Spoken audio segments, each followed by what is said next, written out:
Louis Farrakhan has released a striking new video statement aimed at President Donald Trump and the United States, and it is already igniting intense discussion within political circles and Black American communities.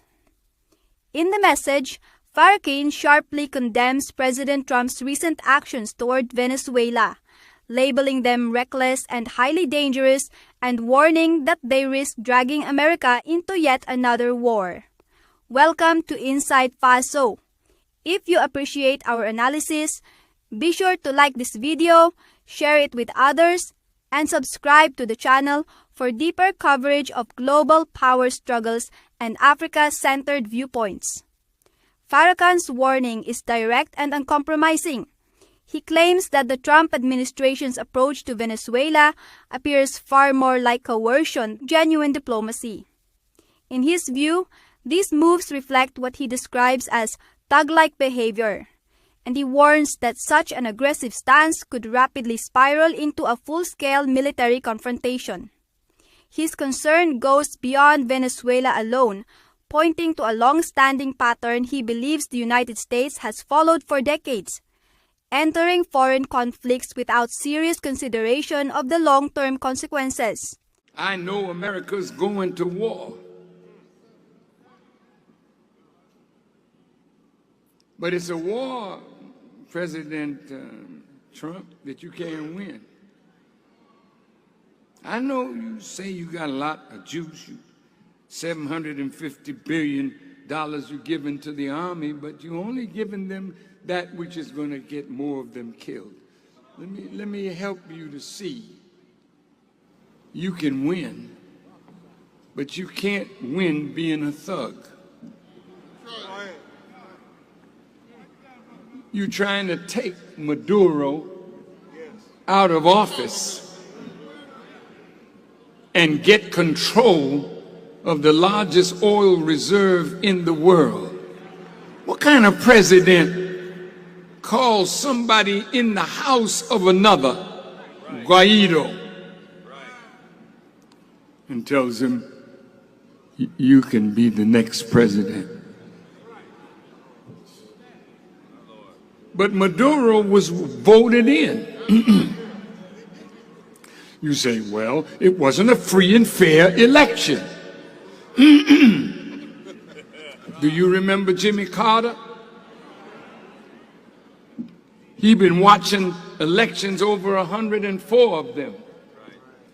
And he said, I'm quoting the former president, he said that the voting in Venezuela is some of the best that he has seen in 104 countries where he has looked at elections. Now, I don't know the truth, but I think Jimmy Carter has no reason to lie on Maduro. But you see, when you're a hustler, when you're a thief, when you want to take the oil. Remember how the president, when he was running, he said, let's take the oil in Iraq. Take it. See, but your hands will get chopped off today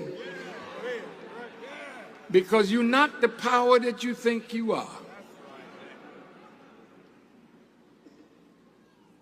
There's a new sheriff in town. I'm not talking about me. I'm talking about the two that back me. Now look, I think, Mr. President, you would be wise to leave President Maduro alone. Mr. Bolton, the man with the mustache, he's in a press conference with his sheep, and he's talking about sending 5,000 troops to Colombia, but he don't know that he got the notes so that the media could take a picture of it. Now they're trying to overthrow this man, even if it means sending us to war. I respectfully say to the president, I cannot back you if you're going to send American soldiers to war to die because you want that man out of power and you're meddling in the affairs of his country. I don't think no young soldier should go. Just say, hell no, I won't go. And adopt the Muslim position. We do not believe that we who declared ourselves to be righteous Muslims should be engaged in wars which take the lives of human beings, especially when we have nothing to gain from it. Unless you give us the necessary territory wherein we'll have something to fight for. But to go and spend our lives so you can use their oil and ruin their country?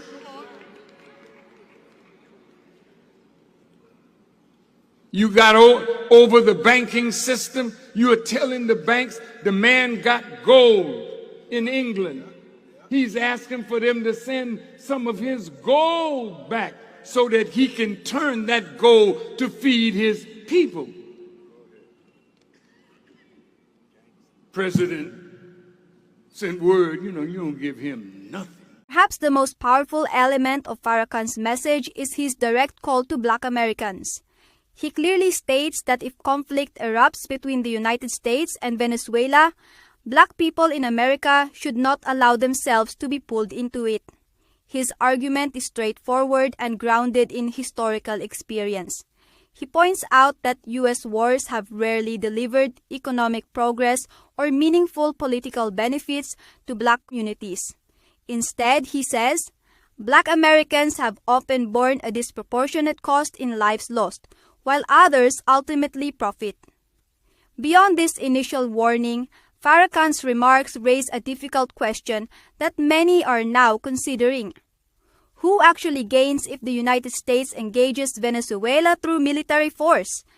If this question matters to you and you want us to continue asking it openly and without restraint, you can support Inside FASO by becoming a member or sending a super thanks. Your support allows us to keep these critical discussions alive. Adding further fuel to the debate, a separate viral video from another commentator is spreading online, directly connecting the pressure on Venezuela to U.S. economic interests. In that video, the speaker suggests that Venezuela is not merely a political target but a financial one, arguing that undermining or controlling Venezuela helps strengthen the U.S. dollar by preserving the petrodollar system, where global oil trade remains anchored to the dollar. If you turn on the television today, you will see the same looping footage. You will see helicopters, you will see special forces, you will see the dramatic extraction of a Latin American leader. The media is calling it a victory for democracy. They are calling it a restoration of order. They are analyzing the tactical brilliance of the raid and the political fallout in Washington. But as always, they are showing you the circus so you do not look at a bank vault. What happened in Venezuela today was not a political operation. It was not about human rights. It was not even really about Nicolás Maduro. It was a margin call.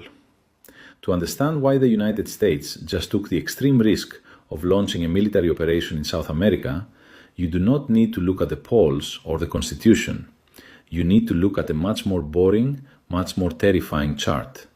The United States Strategic Petroleum Reserve. For the last 3 years, the United States has been draining its emergency oil tanks to artificially lower the price of gas. They have been selling the family silver to pay the rent. The reserve is now at its lowest level since the 1980s. At the same time, the petrodollar, the system that forces the world to buy oil in US currency, is on life support.